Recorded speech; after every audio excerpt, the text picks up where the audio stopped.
That rumbling in your stomach, it's not just because it's empty. It's your intestines squeezing air and fluids around to get ready for food.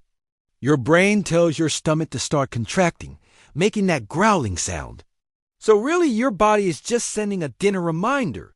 Your stomach has a lot of sensitive nerves that can feel pleasurable when you get a good massage or grumpy when you're re-hungry. When you haven't eaten in a while, your body will start to rumble to let you know it's empty. And the longer you go without eating, the more intense the rumbling will become. So next time your stomach rumbles, don't panic. It's just your body's way of telling you it's dinner time. For more surprising body signs, hit that subscribe button.